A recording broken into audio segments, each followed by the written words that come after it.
Hi, how are you, everyone? I hope all is well. You are most welcome to our last session for today and the last session for the whole conference. So it's my great pleasure to meet and see every one of you, even it's virtually. So good evening, dear authors and invited guests. It's my pleasure again to invite you and to welcome you to the Sixth International Congress in Communication, Information and Communication Technology through Zoom on behalf of ICICT 2021 and the Global Knowledge Research. Uh, for today, unfortunately, we are all suffering from the consequences and the continuity of COVID-19. However, we are sure that by the efforts of scientific and medical people, we will all pass through this condition. In this occasion, I wish you and your family a safe time, and it's our pleasure to see you today, to see your contribution as an evidence that the human system will be always greater and empowered than any hard situation or circumstance. The good news that I have today that this year we have an immense and overwhelming participation in our conference. We received the participants from 90 countries with around 1,150 papers, which is a great number. Across them, let's say 350 were accepted for the conference, and all accepted papers will be published on the next 4 volumes for this year. So we are thankful again for having you today as part of this digital conference in these hard circumstances. And the best thing to start with is to welcome our chair, uh, who will add a great contribution to this session. So most welcome, Dr. Galia. Dr. Galia has a PhD Julia. since Julia. Julia. Yes, No. I'm sorry. Okay, Dr. Julia. So Dr. Julia has a PhD since 2014, and she's currently an assistant professor at Department of Information Engineering of the University of Padova.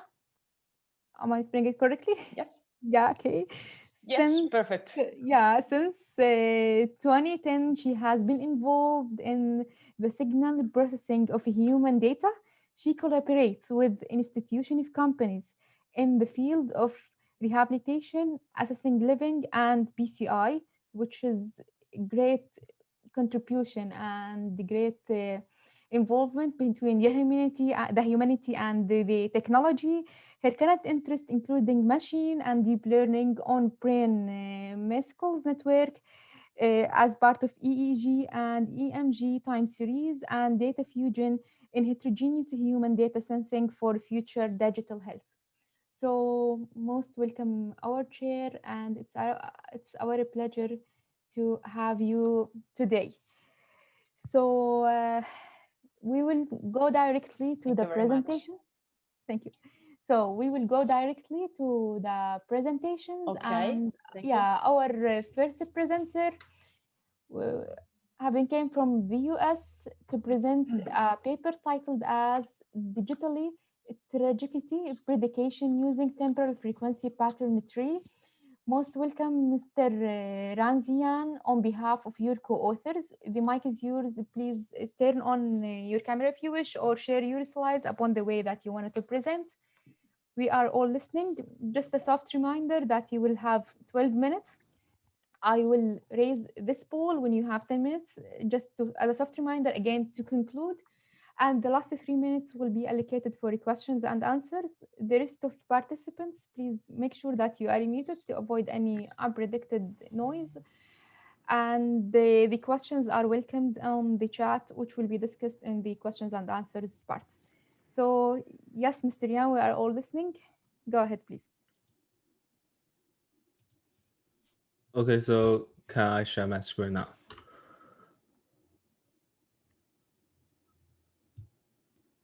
Sorry. Hi. No, we Can you can't hear see me? the screen yet. Yeah, we can hear you, but we can't see the screen yet. Yeah. Oh, okay. Yeah, just please try again. If there is any technical difficulty, push it to the chat and I will share it from my side. Yeah, it is working. Can you see it now? Okay, Yeah, we fine. can see it. Go ahead, please. Yes. Let me see. Okay, but seems I can't change it to like presentation mode. So just let it now. Is that okay? Okay. You can you make in the presentation version? Uh, Fine. is that okay now? It has. Okay. Okay. Okay. Fine. Hi. Thank you. Yeah. Hi everyone. I'm Ren Ziyan from University of Virginia. Today, I will introduce our paper, Daily Trajectory Prediction using Temporal Frequent Patentry. First, I will give a very short introduction to our paper. Our paper is mainly to solve the problem of predicting future routes throughout the day. And in our paper, we propose a new method named the Temporal Frequent Pattern Tree. In fact, our method is based on the FP growth method, which is an association rule mining method. And since the FP growth method is more time efficient than the a priori method, which is another very famous association rule mining method. So our method also inherits this advantage by compressing a large data set into the form of a tree. Then we evaluate our method on a real-world data set. This data set contains location data from 50 users in a city. And our results show that for more than 91% of the users, the average accumulated deviation between the actual and predicted location is less than 1,000 meters, and it ranges from 46 meters to 1,325 meters. Then I'll introduce how we can transform our dataset into a temporal frequent pattern tree. And in this session, I will use this example dataset to show the process. We can see the dataset contains 3 trajectories from P1 to P3, and this row shows the time slots. Time slots could be minute-based or hourly-based, and in this paper, we mainly focus on hourly-based time slots. The letter L represents the name of location. And we define different rules for adding nodes to the tree.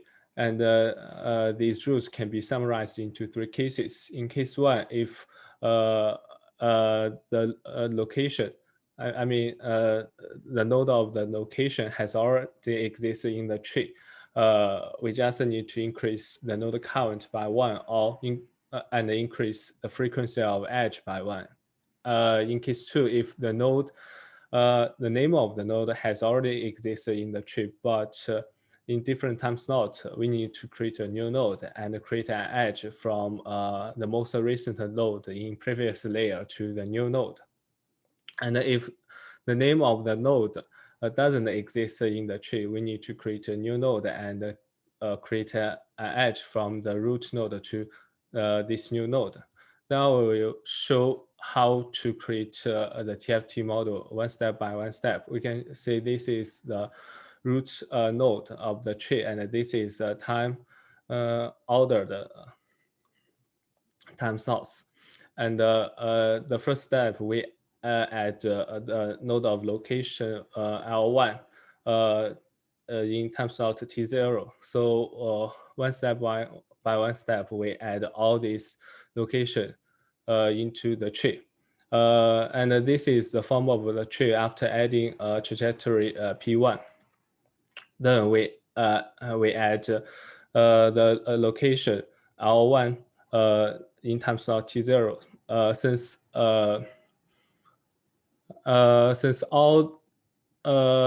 the node of L1 has already existed in the tree in time slot T0, so we just need to increase the count of this node by 1 and accordingly increase the frequency of the edge, this edge. And this number shows how frequency this node was visited before. And Then we add the node of location L2. Although this node of L2 has already existed in previous tree, I mean here, but this node was in the time slot T4, but here this node was in time slot T1. So we create a new node and connect the node in previous layer to the node in the current layer. So the one location by one location. This is the form of a tree after adding both trajectory P1 and P2. Then we add the location of trajectory P3. We can see that the count of each node increases. Then this will be the final form of the whole example data set. And we can see that the node was sorted by time, which is different from the FP group method, in which the node was sorted by frequency of frequency patterns. After we've got the Tft model, we can make prediction for future route. And this is a pseudocode for the route prediction algorithm. Our input is a Tft model of the data set we've got in previous step. And another input is the known part of the route to be predicted. We can see this route starts from time slot Ti to time slot Tj. And we need to predict the route from time slot Tj plus 1 to time slot M. Since our paper is mainly focused on daily prediction, so M equals to 23 here. And we need to build a new Tft model. That is our first step. And this new Tft model contains all trajectory in this old Tft model, but this trajectory starting from Tj plus 1 to M. So in each future time slot, we select the node with maximum frequency. And this figure can be a simple example to illustrate this algorithm. And this is a whole Tft tree we've got from our data set. And these three nodes is the known part of a trajectory. And we need to predict the future location in time slot T3. So we build a new Tft model. The new Tft model contains a trajectory in time slot T3 from the old Tft model. I mean the whole tree. That is these three nodes, and we compare the frequency of these three nodes and select the node with maximum frequency. That is this node. And then we evaluate our method on data set. The data set is a GPS coordinate data set from 50 users, and we select first 80% of the data as training data set.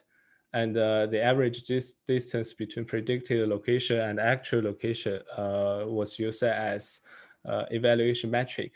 And we also test the effect of outer layer and the volume of the data set. So we design 4 comparison models. Model 1 is the model with the whole training data set and without outer layer. And the model 2 is the model with partial of the training data set and without outer layer. Model 3 is the model with the whole training data set but with outer layer. And model 4 is the model with both a partial data set and with outer layer. So our results show that model 1 achieves the best performance, but we consider the time used in the training process. We can see that model 1 also used more time compared with the other 3 models. So we conclude that when the data set, the size of the data set increases, the performance of our algorithm will also increase, and when the quality, I mean, when we reduce the outer layer of the data set, the time we will use more time to train, but the accuracy will also increase accordingly. Besides the personal model I described before, and we also build a group model. And this group model can be used to predict the future route of a group of people. This method is called a community tree, and we need to class the users based on geographical locations and build a TFT model using the data of users in the same cluster. And we can see the individual model use less time, but the global model is more accurate, although although the global model uses much more time than this individual model.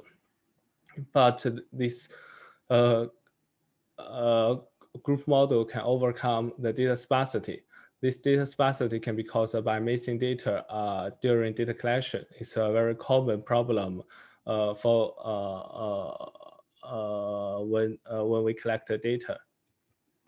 And conclusion, in this paper we designed the temporal tree structure. This structure can store location data efficiently and helps to predict a future location. And our model achieves a good performance. And our future step will be test our model on a large data set, and we can apply our methods to some areas. For example, we can use our methods in ride sharing problems. In that case, we can predict the allocation of students in a campus and allocate the number of bicycles in different locations of the campus. That's all. Thank you. Okay, thank you. Thank you for the informative presentation. And now we can't see anything on the chat, so it looks like that there is no question from the audience. But to double check, is there any question, any inquiry, or any clarification? So no one. So you are lucky to save yourself from questions, but for sure, Dr. Julia will have a contribution and then input. Well, actually, so thank you for your presentation, first of all, and for the nice work. Actually, yeah, I have one question for sure. Maybe I missed that information, but so what was the area in which you perform your data collection? So I mean, how much? What was the extent of the area in which you collected the GPS data for this study? Well, our lab is mainly focused on the research of human behaviors using some pervasive computing technologies. So this is this is a work of our project used for like resource allocation in a big campus, and we want to predict the future routes of students in a campus. And then for some places like some library, we want to know that how many students will visit this place during a certain time slots, so we can allocate more resource to this place. Like, I mean, chairs or books. So sure, or the bicycle, as you told at the end of the presentation. So you mean that for this study, you considered your university campus, right? Am I right? Yes, and our data set was collected in a campus, mainly for graduate students and undergraduate students. Okay, so just for having an idea, a rough idea, so how many nodes you had in one pattern, more or less? I mean, on average. It depends. So how long is one trajectory? Yeah. Okay. Yeah. Well. It depends on. We build both individual, I mean personal modules, or group models. So for individual models, there may be less nodes than the group models, Okay. and the structure of the tree will be different for different people because of their moving patterns will be different. For example, if some people likes to exercise, they may run during morning or afternoon, so they may visit a lot of places. But for some students, they mainly stay in library.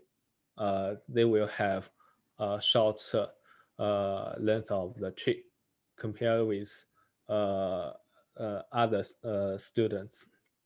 So our module consider the difference, I mean individual characters, and Okay. like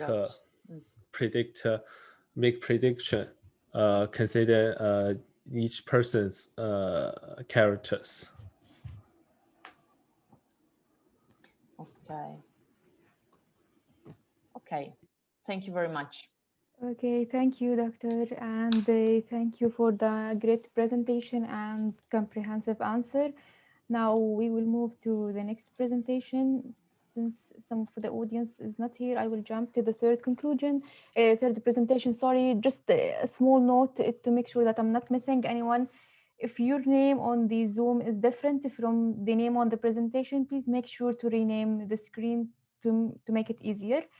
And now we will introduce Mr. Stepan Hirardia on behalf of the co-authors of the paper titled as Design and Implementation of an IoT-based electric power smart meter for monitoring and controlling at home level.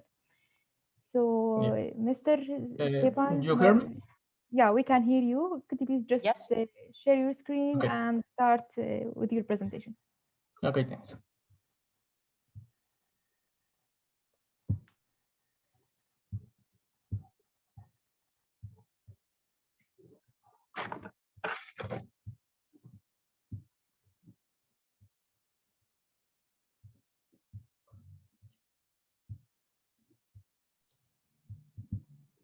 Yeah, okay. Yeah, we can see it. Go ahead, Yes. please. Yeah, thanks.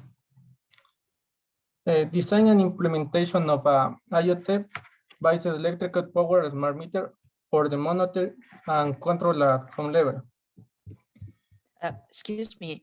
Can you make it in presentation style? Maybe it's better. Okay. Yeah. Thank you.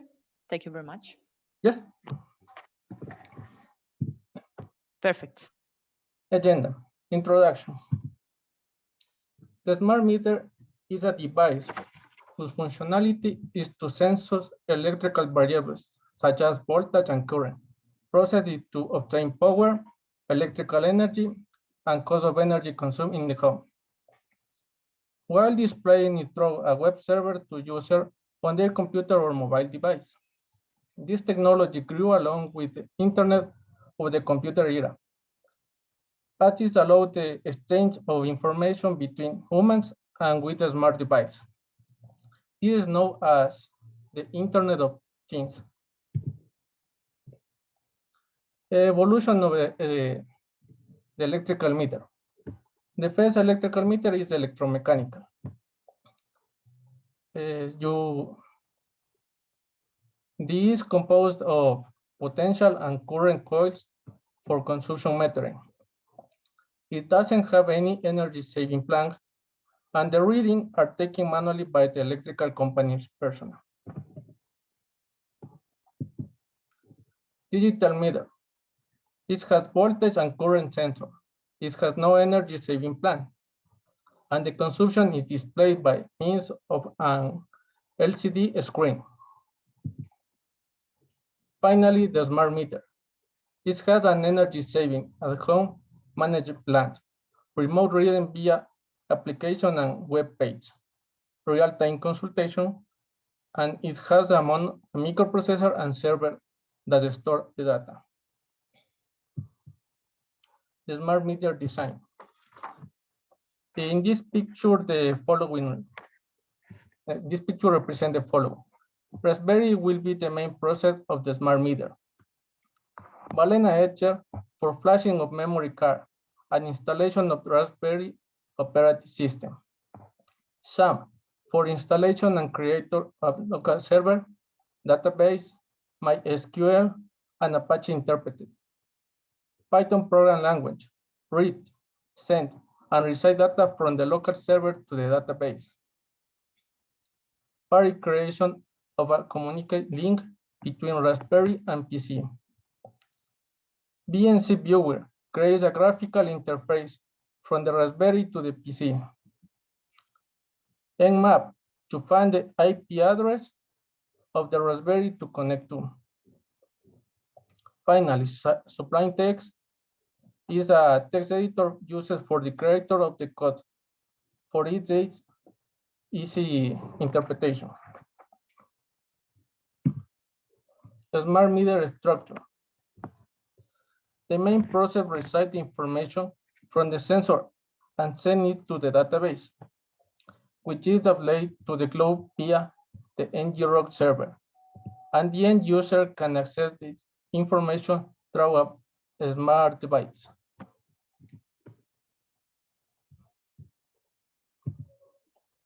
Variables reading.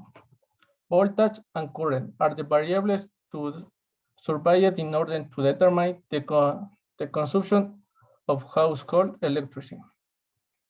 For this purpose, sensors such as SCT 13100 and the voltage transformer are used.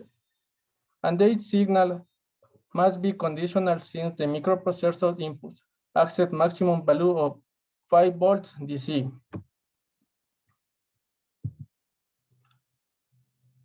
Database.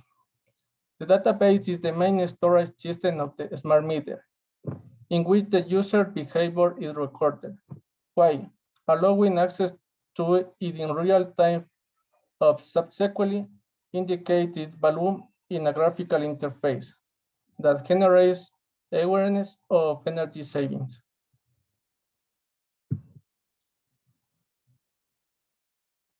Configure the table with the following parameters.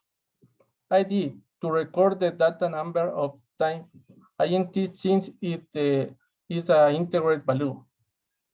Additional, check the AI box to automatically increase the record index.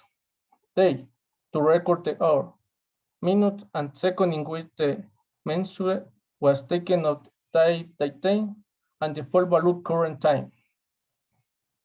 Power, energy, and consumption to record the calculated value of type flow with a length of 4.2 at the reading will have value with decimals. Finally, for verification, the database must be accessed from the browser in the following path: localhost/phpMyAdmin in the table crease. The value records coincide with the reading taken.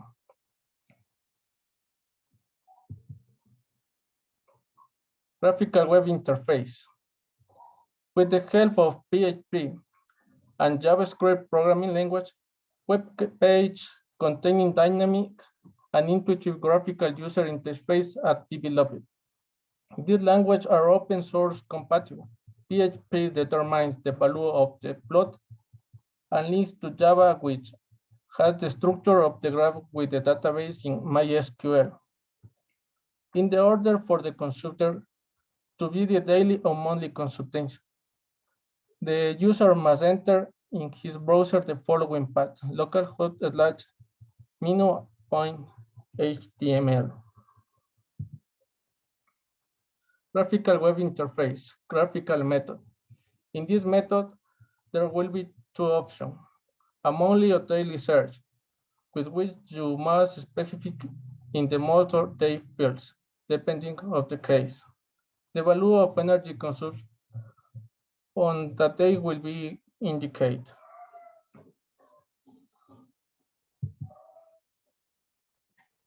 A statistical method. Similar to the previous method, there are also two forms to monthly or daily queries, whose fields must be filed in as requested by the user. The behavior of a user electrical consumption is shown below.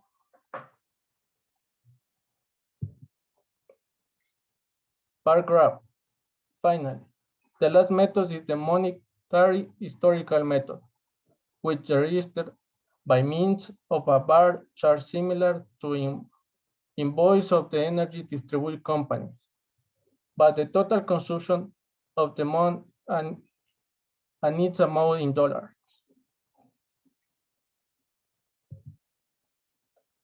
Analysis of results. A correct calibration of the sensor of all electrical variables, voltage and current, together with the circuit that condition their signal in the working range of Raspberry Pi development board, guarantee the precision and accuracy of the smart meter. The protocols such as TCP and AP are in charge of sending and receiving data between the user and the smart meter. These protocols are one of the fundamental pillars of the internet. As this project is developed and through NGRO, a single executable and without dependency, is exposed to use the local server through port 80. The communication between the different program languages is feasible because they are open source structure and follows reading and processing of data in Python, store information in database in PHP, consultation from HTML, communication protocol, finally display of dynamic and intuitive graphics. In programming language, JavaScript, scaling the graphic automatically. The picture shows graphically the consumption represented in dollar deep dive in months, similar to the spreadsheet issued by the electric company to have a control of saving purpose. There is evidence as well the user had access to the visual platform. He took saving measure because there is a difference of 2.65 reflects in the final value. Okay, sorry for interruption. Conclusion. Yeah, we have to jump to the conclusion. Yeah, thank you. The data obtained through the smart meter allowed the user to manage, monitor, and control the consumption of electricity, recording, processing, and storing information in database through a local web server in real time, allowing consultation on consumption at home. We are carried out through the dynamic and intuitive screen, displays in different time intervals that are daily or monthly and 3 times of consumption. Statistical information with exact time, dates, and value and energy consumption, denoting characteristics such as high or excessive consumption. Graph in the form of traffic lights, which encourage moderate or low power consumption. And bar graph, the ledger resemble the current billing system by the utilities show energy consumption. That is the monetary equivalent in dollar. This technology is in continuous development and allow the user to participate and responsible as it make decisions based on the reading of households' electricity consumption, which until now in the trading billing system only receives a notification at the end of the methods to cancel the value consumption In a more detailed study required, the web server develops the option of downloading information stored in database, CVS, XML, etc. The data update from the smart meter allows the user to manage, monitor, and control the consumption of electrical energy. Since the data are recorded, processed, and stored in database through a local SAM web server in real time. Thanks. Thank you for the presentation and the great idea that will for sure support the local community and the households besides the scientifics. Let me double check if there is anything. No, there is nothing on the chat, but for sure our chair will have her contribution. Yes, Dr. Julia. So thank you for the presentation. I have just one curiosity. So how many people tries this system?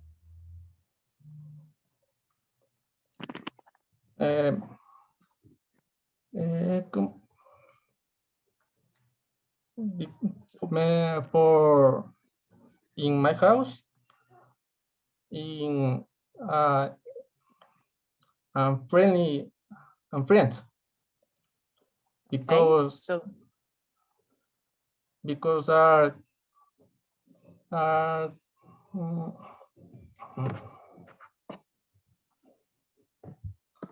excuse me.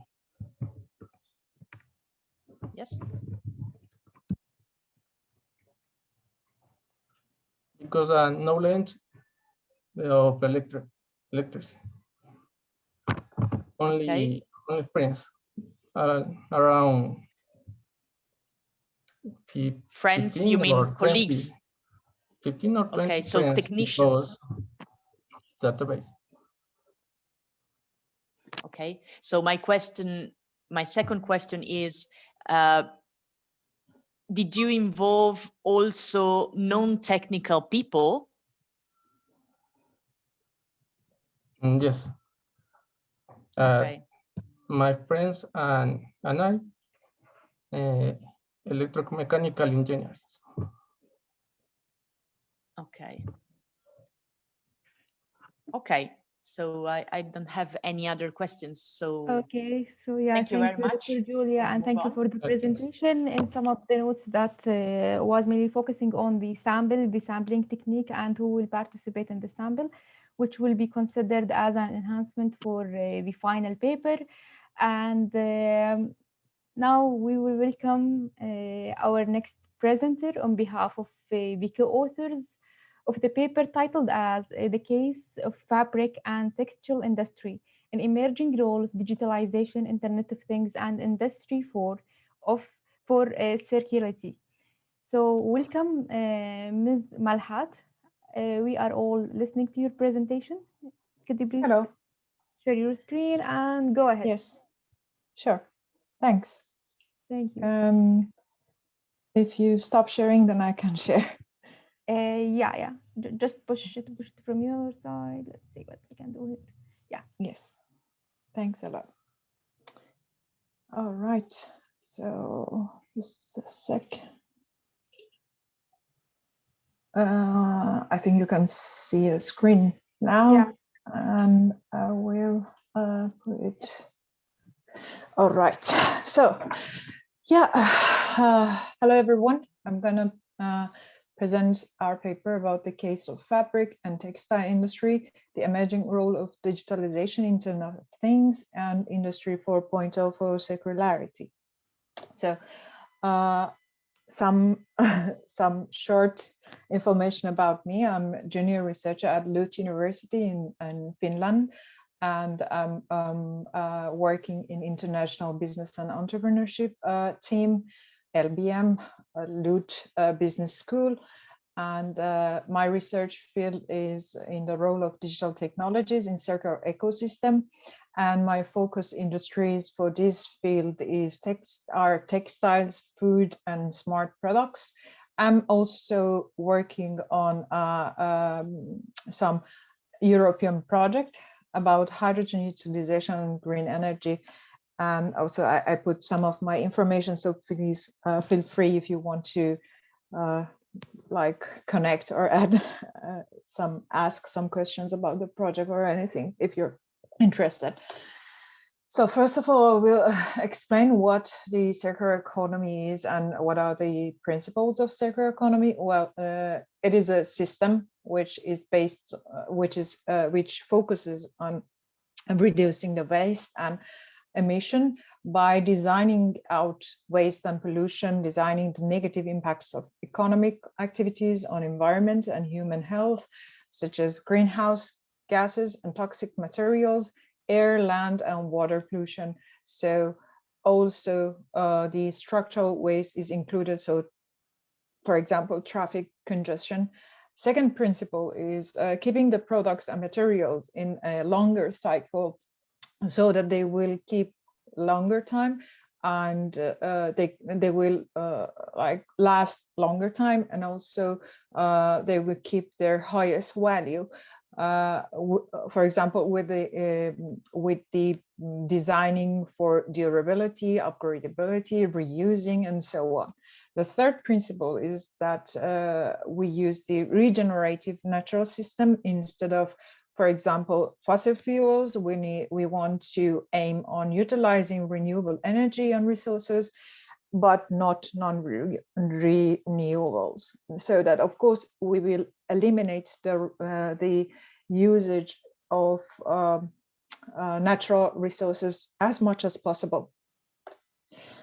How the circular economy principles affects on the linear economy? Well, in linear economy, we just extract the natural resources and then we manufacture, we keep them in processes, design, manufacturing, then it goes to the retail and the end customers. Then when the product lasts, like ends of the life, then they will throw it away and it goes to the disposal. But in a circular economy that based on the principles that I explained, the product doesn't go to this disposal to the landfill as easy as in the linear economy. So it can be shared, it can be repaired, reused, remanufactured, or at the end recycled. And in all the system, as I said, we want to use the renewable energy system, but not the fossil fuels. So based on this, the materials are abundant and sustainable, and there is secure supply and cost, and waste is always equal to food.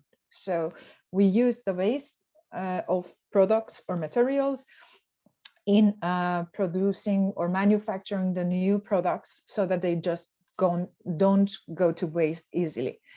The design model, we want to design the products for durable, which are durable or repairable.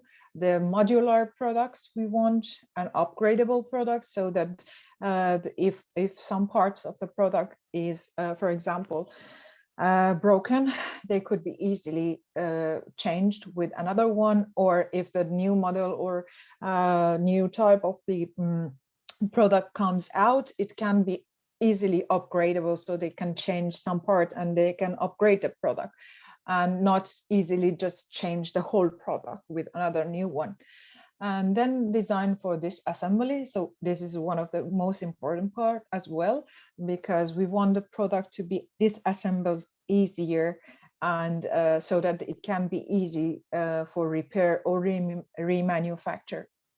Then the business models are access and services. We want to give services instead of ownership. In a circular economy model, the main point is that the customer or end user is not the owner of the product, but rather they just use it for the amount of time that they need it.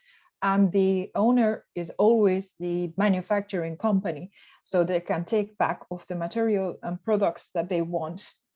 They already like sold to the end user, so they can take it back and they can use it as in production of the new materials or products. And then the next business model is engaging loyal customers. So we need the customers and consumers to be really loyal to the products. The knowledge of the consumer, the conscience of the customers is very important. So they have to have some understanding that why reusing some of the products is very important, and how they can involve in this sustainability and green achievement, and helping also the manufacturing companies to achieve their goals of sustainability. So customers play a very important role in this point. And then the end is the revenue. Of course, every business model that the companies they have, it's not only based on the sustainability, but they need the revenue and benefit as well. So how this circular economy is related to textile industry? The business models in this, based on these business models for textile, it's slowing the loop. So in slowing the loop, we want to have the product, we want to prolong the lifetime of the product as much as possible by, for example, renting. And in this case, we can rent the clothes. There are already some in England, there's already some of the shops, they call them library clothes. So people just go there and for example, they just borrow some clothes for some amount of time, because well, it is also expensive. Sometimes if you don't really use one clothes like during the whole year, you just maybe need it twice in a year. So it's easier, and it's also cost efficient also for the customers. So you would just rent it. And then the second one is circular fashion. So designing the clothes for reuse or recycle. So clothes and fashion is one of the very, very challenging industry regarding to the pollution or recycling the materials, because each clothes can be made of different fibers, or they have buttons, it's the zips are included. So designers should think about it when they want to design the clothes, so that it would be easily recyclable, or when they want to reuse it, it can be easily repaired or fixed. Then slowing fashion, designing for higher quality or better quality of these textile and clothes, so that the end consumers will buy less of these clothes or products. They can use them actually for longer time. And yeah. And then the next one is material flows based on these circular strategies. For example, reusing waste as resources, which of course creates the value. Then the next is servitization. So as I said, we need the product as a service, which focuses on non-ownership. Then at the end, again, it's about efficiency of the resources, efficient use of the resources, so that we won't use the natural resources as much.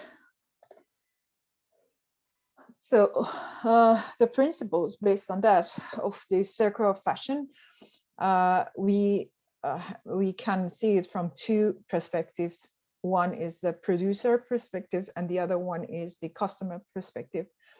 So from the producer point of view, they have to focus on the design principles, which is like if they want to design the product, there should be a purpose on that. They should be designed for longevity. They should consider the resource efficiency, and also also that the product is can be recyclable. And then next, about the sources and production principles, zero toxicity. We don't want the hazardous materials in any of the products. And also renewable resources, that we talked about it, and efficiency consideration. The next one, life extension. It can be also regarding to the customer perspective, which is reuse, recyclable, or compost all remains, which means that we need also in customers also to have this consideration that they can reuse some products instead of buying the new ones. Yeah, sorry for interruption, but 1 minute left. Sorry? Sorry for interruption, but 1 minute left. So could you please Okay. just keep Yeah, I going? will be fast. So this is, I can skip this one. This is a whole ecosystem of the circular textile, which as I said, the users or customers, they have very important role. And then next, we could talk about the industry 4.0. Well, everybody knows about them, IoT, AI, and blockchain, and so on. That the main focus for this industry 4.0 and circular economy is that they are based on data. They can transfer the huge data and information easier, of course, than human. I will skip this one to the next. In eco design, they are used in designing in modularity and fast and smart, precise prototyping, and they can predict, of course, the failure and downtime reduction. And also they can analyze the material toxicity and predict the ones that they prevent to use them in designing or manufacturing the product. Also in maintenance, they can do smart maintenance, remote monitoring, or so on. So I will be fast going to the next one. And then digital solutions for textile circularity. We talked about the for example, circular strategies of servitization business model. The IoT application, they can help in enabling performance-based service contracts by the monitoring system performance, or enabling more attractive system service models. And maintenance business model, for example, they can facilitate maintenance and adoption through precise data records on installed products and parts, and so on. The reuse and design also. And so the main concept as well is that they can transfer the whole the huge amount of data, but at the end, this is kind of a conclusion for that for the whole paper. So I would just go through it fast. And circular economies has been a concept in discussion between scholars, businesses, policies, and everything for such a long time, of course. But then still now, currently, they say that the word is only 9%. Circular, even though so many companies are saying that they have these business models. But textile industry is one of the most pollutive industry in the world, and fashion as well. Fast fashion is really challenging and making so many problems in pollution. But what we need now, that technology could help us, is that they can develop an application using IoT and AI, so that all the information from any product which the materials are built from, and what kind of users they bought it, which kind of company is responsible for this product, and how many users are using this product in their life cycle, and when it goes to the waste. So you can have all the information in one place about these clothes. So it will be easier also for the manufacturing to get back, and they will also know how long their product will last. So it's just about this data. And yeah, I think my time is over now. No, it's fine. It's an interesting topic, and we can do some discrimination with the such a feminism. Great presentation. Thanks. Okay, so thank you for the presentation, You're for welcome. the great idea, and for having that special touch that females always put to the research to connect the knowledge with the style. So I can't see any Yeah, I questions. just have to add that I think my topic was kind of like because everything that I see is more engineering Yeah. or like in detail, but mine was kind of about also the business, but also something also about the yeah, IoT and so on. Yeah, not that much technical, of course. Yeah, for sure. But there is a special touch. This is the point that what I want to mention, even in the presentation, in the way they're trying to get the ideas up to us. Yeah. So in the chat, I can't see any question, but for sure our chair will give an advice and ask some questions to contribute more in your idea and research. Yeah. Dr. Julia? Yes. Sorry if I do not switch on my camera, but in this moment I don't have very good connection. So, It's fine. It's fine. but anyway, I have actually we don't have time, but I will have a number of questions. But because I found your presentation very interesting, and Great. since since it's quite far from my usual topics of research, I found it even even more interesting. But but anyway, I can just ask you a couple of questions since we don't have so much time. Sure. So one question is actually how much far we are from this kind of business models. And the other question that is quite related to this one is, do you think we need to have, do you think that in order to get sustainability of this kind of business models, we need to have a number of industries and companies and also final stakeholders and so on in line with this business model? I mean, how much extent do we have? How much did you get my point? I totally get it. Yeah.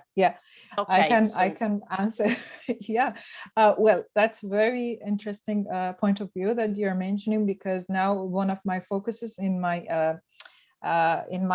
research field is about circular ecosystem. So if you're aware of ecosystem, we are talking about, in this ecosystem, we are talking about that the firms, they cannot achieve their circular, their circular goals alone without help of any firm or anything. So they need the firms or startups or entrepreneurs even to help them in this way to, for example, some of them, they can buy the waste from them, or to use it in their production for any kind of material or products. But we are talking about a bigger ecosystem in the circular economy. It couldn't be in this concept of this paper, but I'm working on that as well. I have some papers on that. If you're interested, we can talk about it also, or I can suggest to read those ones. But we are talking that even in this ecosystem, it's not even a normal one as usual, like ecosystem that the normal firm can have. It's because the normal firm can have a very small ecosystem which are related to only the firm, for example, the retailer stakeholders or the customers of the special firm. But when we talk about this circular economy ecosystem, it means that it is kind of global ecosystem. So they have to have connections with the other firms in international, like all over the world, so that they can transfer the data, they can transfer and share the information and knowledge about it. They can get some help because, for example, in textile or fashion or clothes, like H&M or some company, like you buy a shirt from I don't know, a brand which is not in Italy, from another country. But if you want to turn it back when you, like, for example, if the manufacturing company wants to turn it back when it's out of use, then it would be difficult for you to send it back to them. You have to pay a lot of money, or you just don't want to do that. So they need some help from this country, from Italy, some, for example, firms or some other actors, let's say, in their ecosystem, so that they can take the material back. Yeah, it is a very important, and they cannot do it alone. And of course, we say the knowledge and the consciousness of the stakeholders, you know, or the customers. The customer play a very important role in this circular ecosystem. They cannot just do it alone, because, for example, when we say reuse, but if the customers, they don't want to reuse any products, they don't, they just want to buy new ones. So it's useless. Like, it doesn't matter if the company has the business model of reuse, but it's just useless. So it is about the ecosystem, and no firm can do it alone. You're totally true. Okay, thank you very much. It's very interesting, and I can also see, I can easily see how much the digital technologies can help in developing this kind of big ecosystems. So exactly. Yeah, so thank you very much.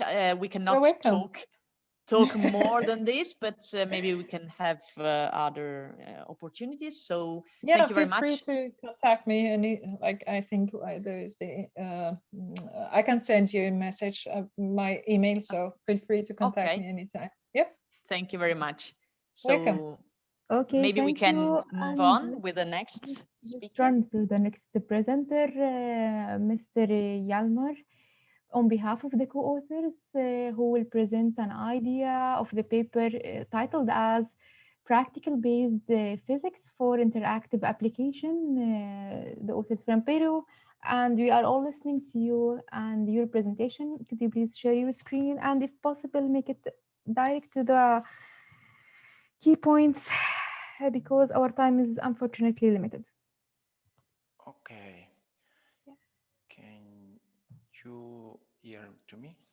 Yeah, we can see it. Yeah, just make it as presentation and try to go ahead. Fast as possible. Okay, I am Yalmar Ponce Atencio. I am going to present my paper, Particle-Based Physics for Interactive Applications. Could you please sorry for interruption, could you please just raise up your voice because we can't hear clearly? How you hearing my voice is correct or not? It's perfect. Yeah, it's fine. Okay. Go ahead. And the motivation was found a technique for represent many kind of objects like deformable or solid, rigid solids, and interact with other kind of objects like fluids. And seminal works which we have based was in the non-compact rigid bodies with stacking in 2003, and meshless deformation based on shape matching presented by Matthias Müller in 2005. It was a point-based and mesh-free method. Later, real-time rigid body simulation on GPUs presented by Takahiro Harada. And finally, another important method was presented by Simons Green, screen space fluid rendering with curvature flow. In the past, the physical basis simulation was entirely based on meshes. The only simulations used meshes, and it was able to simulate a few hundred objects interacting in real time. And it was very limited. The collision detection was based by using geometric queries, but it was be improved by using hierarchical data structures. Parallelized this method is a little bit complex to do, and is not very suitable to use in many different kind of objects and with a huge amount of objects. Nowadays, physical-based simulations is used by exploiting parallelism because we have multi-core CPUs, and the GPU's capacity becomes more useful in this case. But in ideal situations for parallelism is limited, it works for several small independent problems. it's hard to do with meshes because we need share and use the mesh topology. In a first example, we implemented this method using particles for simulate granular materials.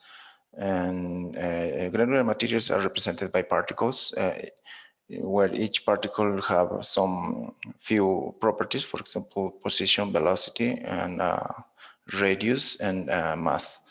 It could be simulate many kind of situations represented by granular materials like sand. The particles are represented by small spheres, and in a first try we can done this collision detection by a brute force methodology. Since the particles interact in a small region, it's well suited to use special subdivision methods for improve the performance. It works like a cubical grid. The world is represented by a cubical grid where the cells stores the particles.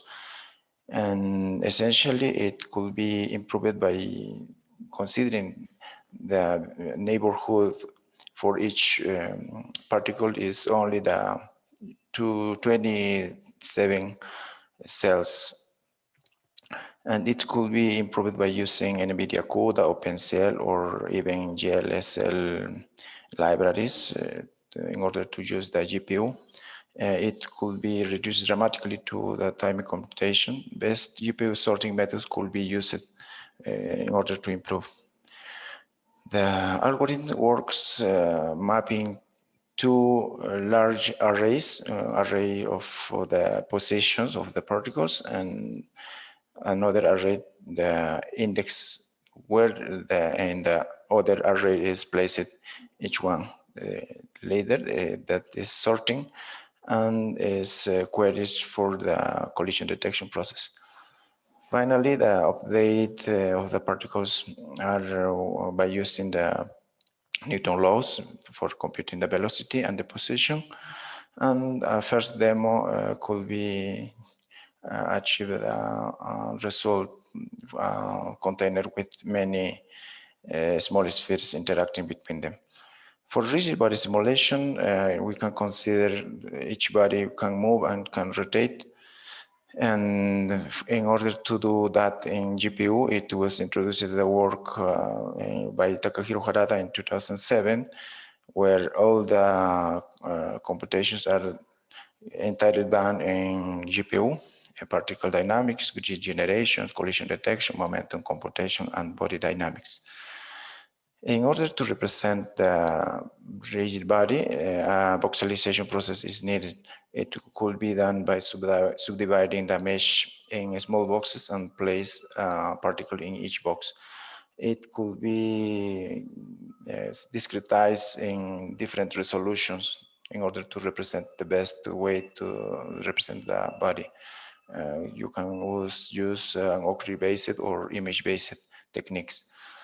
Later, the simulation is done in a similar way with the particles. The body properties is transferred to the particles, and is done the interaction between particles, and back the results into the body for integrate the properties. And then the collision detection occurs. For rendering, the meshes is still used.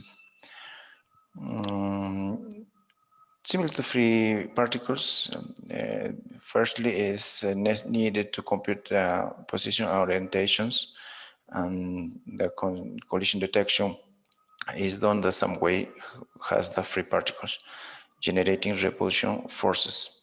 And finally, these forces are added to compute a total force and total torque.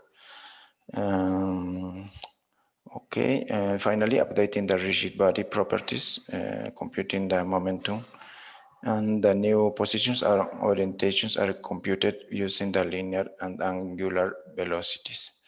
Demo we can obtain it was many bunnies interacting between them in a container, 1,000 approximately. Later, soft body simulations is an important object to simulate. It's used. Yeah, sorry for interruption, but 1 minute left for this presentation. So could you please just present the key ideas? Okay, please, you can give me 2 minutes, please. For sure, it's fine. Yeah. Okay, okay. Well, soft body is an object used for many applications like games. We need simulated deformations in an efficient and plausible way. We can use the shape matching technique presented by Matthias Müller in 2005. Solids represented by points, no connectivity information is needed. We need approximate or found an matrix. It could be done by a shape matching process. Found best matrix by using Jacobi rotations, and we need only move the position toward those goal positions. We can get 3 main deformations: rigid, linear, and quadratic. And in a similar way to the rigid bodies, the objects are represented by particles.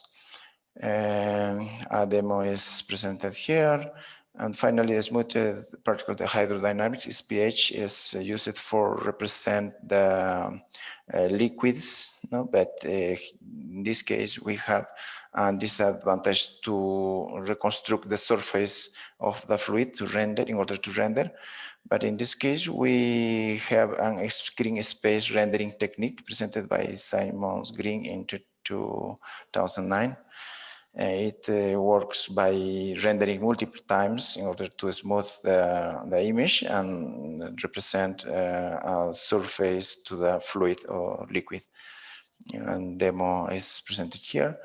And some extensions is improve the technique using forces by another technique using impulses. And we have used it by representing our objects with different sized particles. And a demo is presented here. And finally, putting it all together, we can achieve different scenes with many objects interacting, deformable, rigid, and fluids. Conclusions: point-based methods are suitable for interactive applications. They allow us to achieve plausible results in real time with huge complex scenes with recent hardware. It's possible effectively to simulate two-way solid fluid coupling in the same architecture. More recent techniques like material point method are being intensively studied to provide more accurate results. That's it. Thank you. Thank you, thank you, thank you for the presentation. We are sorry for the time limitation. It was very fast. Sorry. Yeah, because it's interesting and informative for sure. So I don't have any questions on the chat, but our chair, as usual, will have her input and the question. Yeah, so thank you very much for the presentation. Unfortunately, we don't have so much time, but it will be very interesting to see more. I have a couple of curiosities. Okay. One is about the demos. Maybe I missed something, but do you have any videos on that also? Any for example, for interaction, interacting objects, for example, or not? Maybe I missed that information.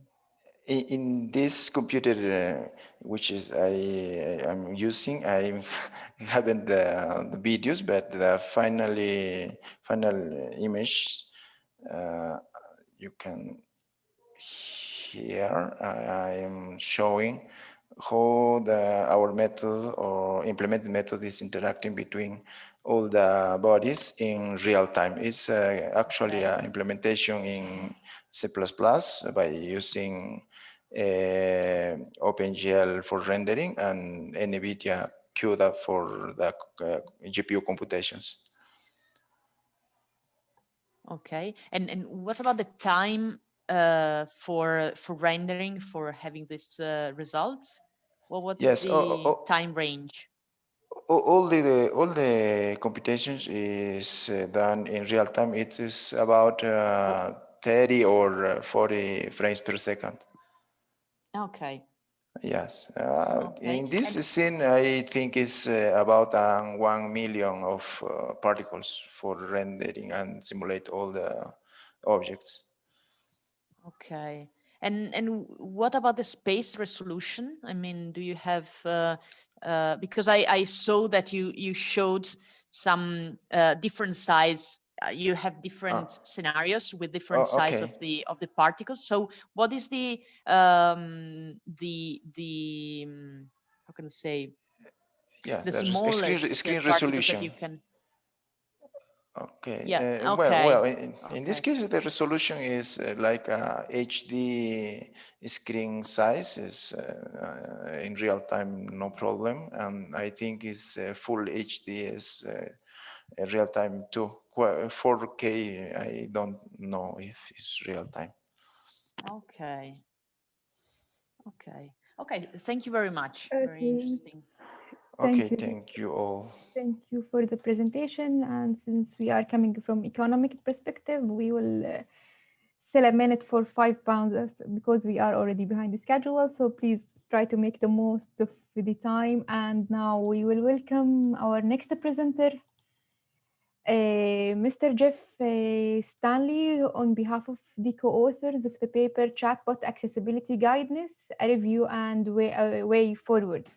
So, Mr. Jeff, you are all listening. Please share your screen, go to the key points, and go ahead, please.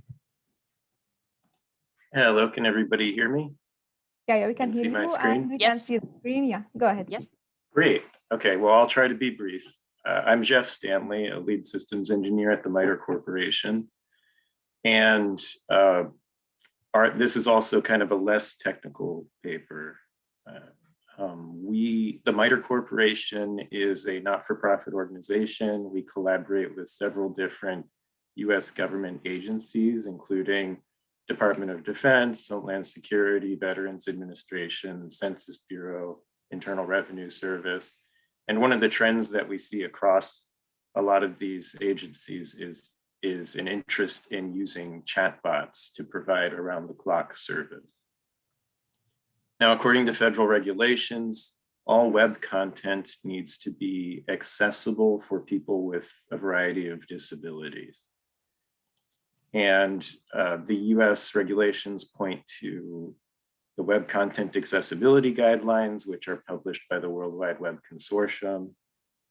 They're a very comprehensive set of guidelines for making sure that people with disabilities can access web content. But when it comes to chatbots, there's not a lot of research here. And the Web Content Accessibility Guidelines, we call it WCAG, does not have material that's specific to chatbots. So we performed a literature review. Sorry, I skipped the slide there. Okay, we performed a literature review to try to gather some of the guidance about making chatbots accessible for people with disabilities. And this is guidance on maybe companies' websites, blogs, academic studies that have been performed. We wanted to get it all into one place. We found 17 different sources, so not a lot of sources, but those sources yielded 157 unique recommendations about how to make chatbots accessible. This pie chart talks about the organizations that produced that guidance. We found 4 of them were from the US. We have Italy, Norway, other European countries, as well as South Africa and Australia. We conducted our search in English. In a few cases, an English source cited a non-English source. So in that case, we used Google Translate to translate the non-English source to see if we should also include that. So you can see most of the organizations involved are universities, and just a few of these involved government funding. Some of them were coming from design and technical firms.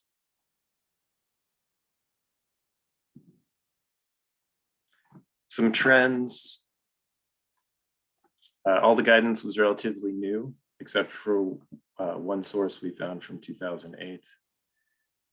There are a couple different ways that these organizations are making their recommendations. One is they take the WCAG standard and try to explain how that can apply to chatbots. Another is they've actually performed empirical user studies and they present the results of those studies. But much of the guidance we found didn't do either of those things. It was just sort of expert wisdom without any particular empirical data to back it up. Some guidance is specific and actionable. And so that, such as the speech bubbles for the user and the chatbot should be 2 different colors so that people who have trouble distinguishing what's going on in a conversation have that additional cue to know who is saying what. A lot of the guidance is not specific. For instance, we found recommendations that the chatbot should understand the context of the conversation. It's not exactly clear what context means, especially for a particular chatbot application or use case. So you would want to have a discussion with your team to figure out what context means to try to interpret that recommendation. And finally, we found that most of the guidance was relevant to people with visual impairments, and we didn't find as much guidance for other sorts of impairments or people with intersections of disabilities. As I said, we came up with 157 different recommendations, and we organized these into categories and themes. So the 5 different categories are recommendations relating to the content of the what the chatbot says, recommendations relating to the user interface, the input and the output, and the visual and auditory aspects, recommendations related to how the chatbot integrates with the rest of the web page, such as how to activate the chatbot, and then recommendations having to do with the development process and then the testing process. And on the right here, you can see a snippet from the appendix, which we have at the back of our paper, which lists all of the categories and themes. So for instance, we have content as a category, all about what the chatbot says. One of the themes that we found was the bot should identify itself appropriately. So say that it is a bot, so people don't get confused and think it might be a human, and state its purpose so that people understand what the conversation is for. And we found 3 different sources that contributed to that theme. We feel that the appendix is a very important contribution. This is our attempt to make a central repository out of all of the piecemeal guidance that we found online. And here we can see all of the different categories and themes. And I won't go through all of them. But our hope is that this can serve as a first stop to developers who want to make their chatbots accessible to people with disabilities but don't know where to start, as well as for researchers who want to explore and validate this guidance, so that it can eventually make its way to a central authority, such as the World Wide Web Consortium. And we're also looking forward to making design materials that take advantage of this classification scheme, so that people can put these recommendations into practice for designing their own chatbots. Finally, like I said, this is a new problem space. More work needs to be done, of course. We list 16 open questions relating to each of the categories at the end of our paper that we hope either we or someone else can perform future research on. We Yeah, so we found that there's a need for more data-driven recommendations, that some of this expert wisdom needs to be backed up with empirical results. And we find that there's a need to explore more types of disabilities and users that may have multiple disabilities and how they interact with chatbots. All right, that's all. So thank you very much. I hope I've made up a little time. And this is my contact information. We appreciate your time and your efforts. Literally, you tackle a very important topic, which becomes a part of most of applications and the platforms. So thanks for the great efforts, and I'm sure that many academics will extend the efforts, and we will hear soon from you with another publications and papers to extend the same topic as well. On the chat, I don't have questions, but our chair, Dr. Julia, will have her input. We are listening to you, Yes. Dr. Yeah. Yes. So thank you very much for the presentation. Since we don't have so much time, I will ask you just one simple question. So, what about differences across the countries, and how do you think these guidelines should take into account these differences?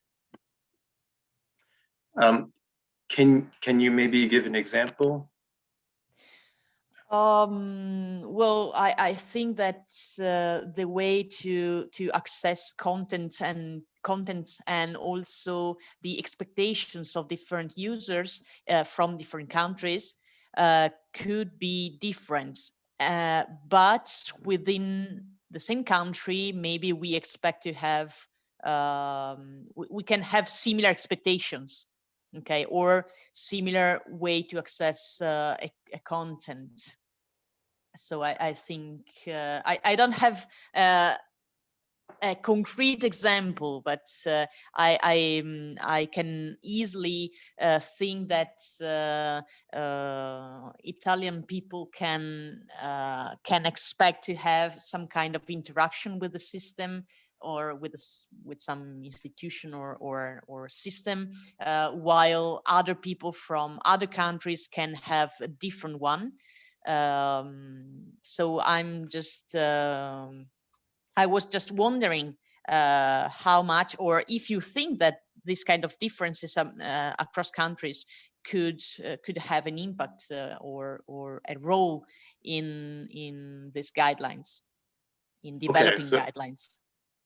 Okay, so if I understand correctly, for instance, someone from one culture may be less willing to share personal information than someone from another culture, or may expect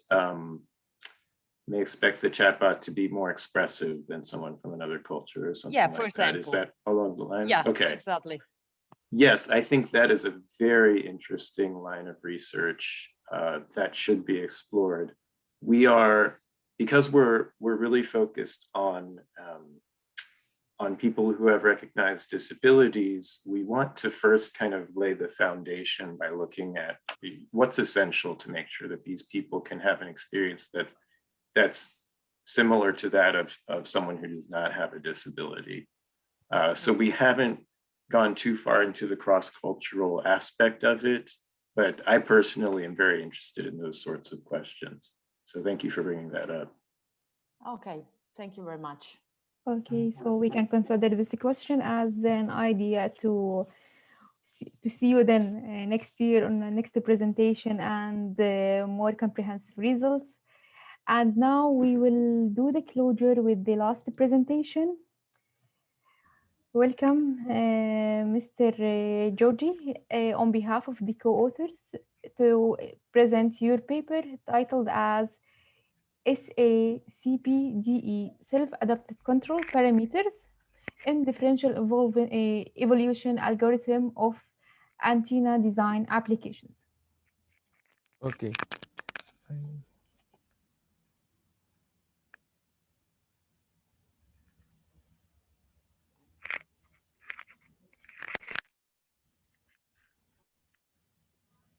okay?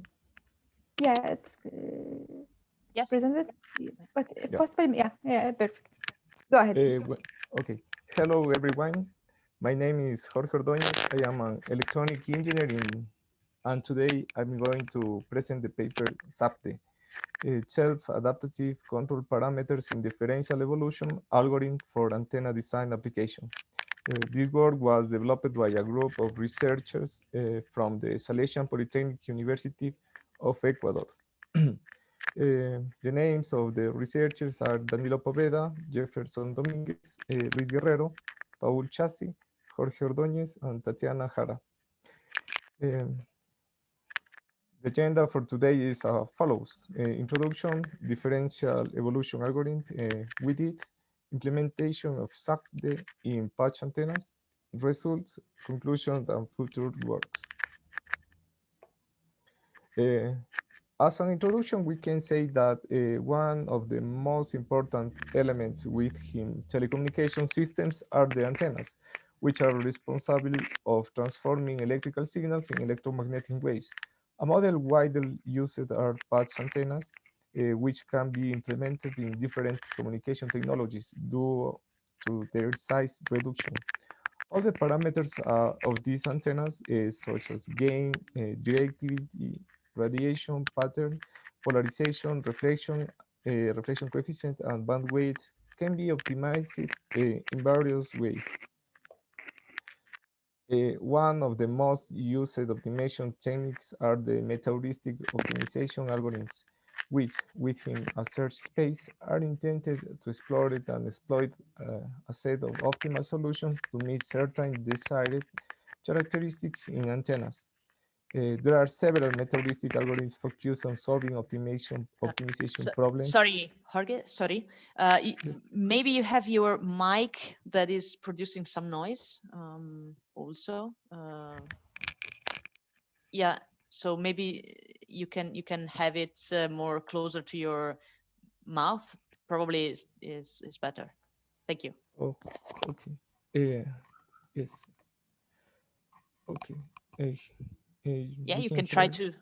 Yes, yes, Okay. yes. Yeah. Thank Okay. you. For example, the algorithms can be the bacterial foraging optimization, inspired by the locomotion of bacteria that includes a particular dispersion strategy, providing the creation of broadband patch antennas. Another algorithm is the differential evolution. About the differential evolution algorithm, we can say that this algorithm is one of the most efficient evolutionary algorithms used in the field of patch antennas design due to its simplicity, high performance, and reliability. This algorithm is based on four operators: initialization, mutation, crossover, and selection. The initialization operator generates a population of vectors chosen at random represent a set of solutions within the search space of the problem. And its formula is presented here.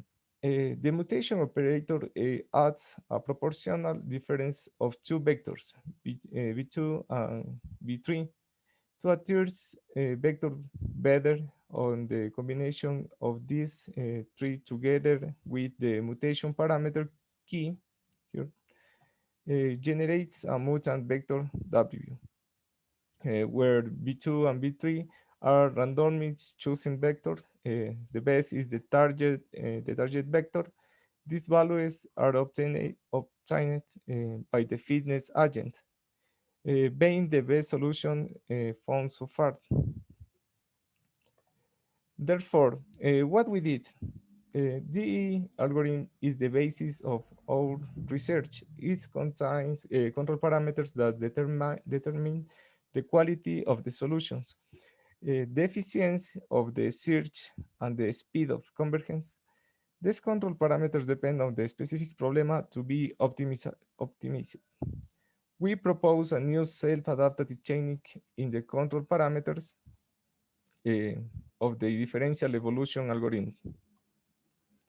The SACP approach applied to the design of patch antennas seeks to achieve rapid convergence with a self-adaptive technique in the control parameters, using the results of the correlation-based cost function, which uses a comparison of S11 reflection coefficient between the response search agent and previously defined response pattern. We demonstrated the efficiency of SAPET by applying it to the design of antennas and notch filter. In the first case, two antennas, rectangular and circular, are optimized with the objective of minimizing the reflection coefficient in the resonant frequency at 2.1, 2.4, 5, and 5.8 gigahertz. In the second case, a notch filter was designed in an ultra-wideband Vivaldi antenna to reject the bands for application in the EAAA and the ESM band. With this, after applying the optimization process with SAFD, the table shows the stimulated and measured results in the antenna design. Um, we have, it is observed that both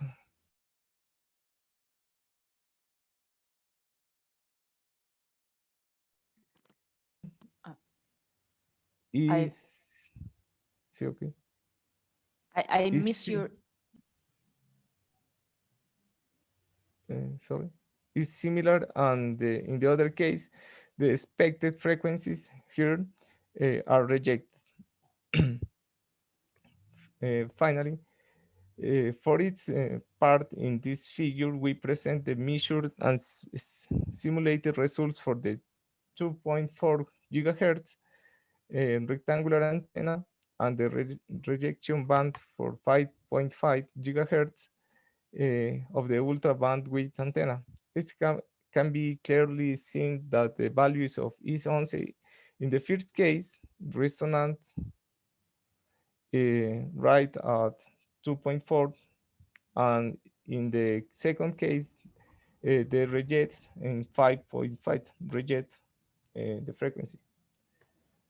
Finally, the SACPET has been implemented in the optimization of patch antennas in the frequency of 2.1, 2.4, 5, and 5.8 gigahertz for application with him IEEE 802.11 AB standard.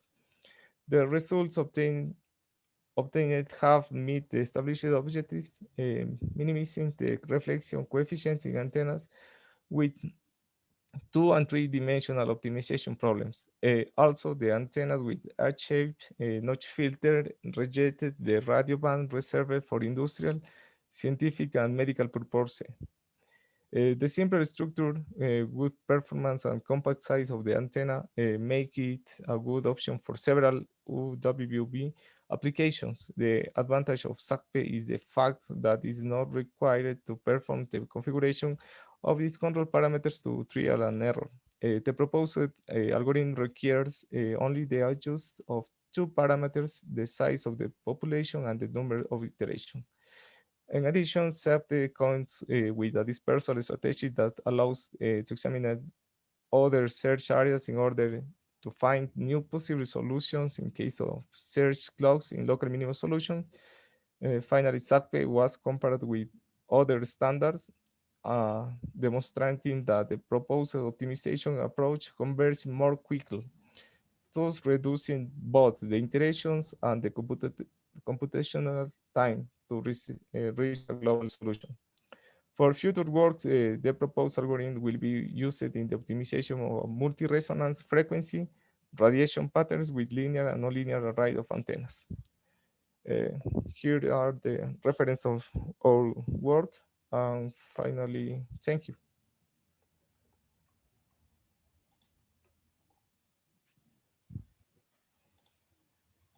Okay, Thank you for the session, the inputs, and now we will move for the last time to our chair for her input.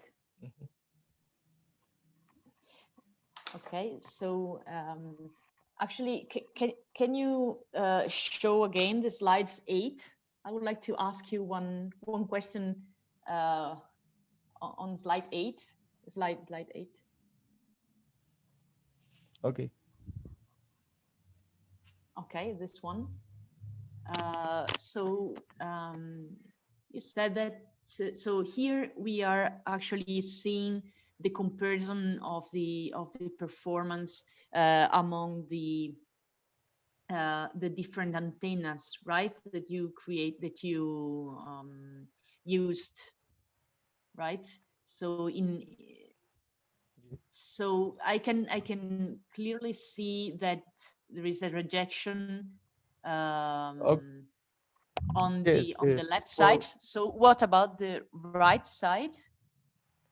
Can you okay, explain in again the this slide, please? okay, here are only the rectangular antenna. Okay. In this figure, we can see that the is11 parameters is in 2.4 gigahertz is according our work, and in the other figure we can see how in 5.5 they rejected the frequency, and for this the SACP, our algorithm, is very good for this application. Okay. So but on the right side you have about -4 dB, right? For in 5.5 hertz, gigahertz, sorry, right? See, You are yes. okay. Okay, so is that enough as a rejection for your application? Yes, we need for specific bands, in this case 5.5 gigahertz, rejected in different applications. For example, here we the medical purpose between 5.5 to 5.335, and this gigahertz we need reject, and for this in this case rejected only this frequency.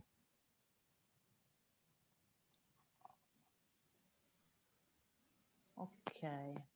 Okay, so that's fine. Okay, so thank you very much. Okay, thank you. Thank you for the Okay. presentation. Thank you for your time. And now we are at the end of the day and at the end of the whole presentation, and for at the end of the conference. So thank you everyone for being here, for your time, and for your great efforts that you have summarized in very few minutes.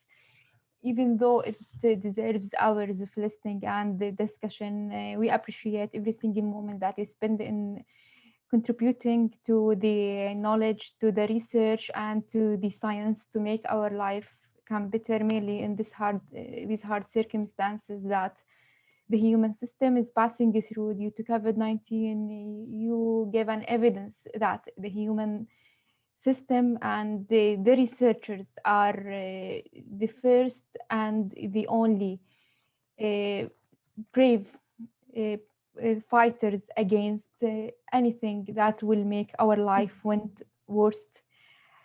So I sincerely thank our authors for their excellent presentations and contribution in this session, and for being part of International Congress. We hope to see you all next year, and hopefully we will meet together physically. All sessions were informative and knowledgeable, so thank you again. For the certification, all the presenters will receive their certificate within a couple of business days. So make sure to check your emails by almost mid of next week. For the publication, we have already forwarded the needed context to Springer, and everything will be there within 4 to 6 months. For sure, our support team is always here for any communication or inquiry. I thank our chair, Dr. Julia. So at the beginning, I spelled it as Ghalia. Ghalia in Arabic means the precious. So thanks for the precious output, the precious input and output for this session. You literally enriched each one of the presenters' ideas, and you gave a great contribution. So thank you again. And to conclude and close Thank our you for the session. invitation. Thank you. So to close our session and the whole conference, we will have a picture to keep it as a memory. And even though that we can't meet physically, we can make it digital. And again, hopefully next year we will not use this technique and we will use the old and the traditional camera. We agree on this, but let's get back to the normal life. So please turn on your cameras. Let's see the smiley faces after this very long day. Anyone else who wanted to share with us the camera? Anyone else? We need to have this memory on our records. Okay, then as usual, I will count down and I will take the picture. Thank you again. Have a nice evening and stay safe. 3, 2, 1. Thank you. We are done. Thank you Thank very you. much. Thank you. Have a nice evening. Stay safe, and we hope everyone will stay well. And see you again next year with better circumstances. And we are always powerful to support the community, to support the scientific people, the scientific outputs. And we highly appreciate again your time and your contribution. Goodbye. All right. Thank you very everyone. much. Thank you. Thank you. Thank you. Bye-bye. Thank you, Thank bye-bye. you. Thank you, Julia, for Bye-bye. chairing the session, and thank you, Feroz, Thank you. for moderating all the session till now. Thank you. Thank you for invitation again. Bye-bye. Bye-bye. Bye. Take care. Take care.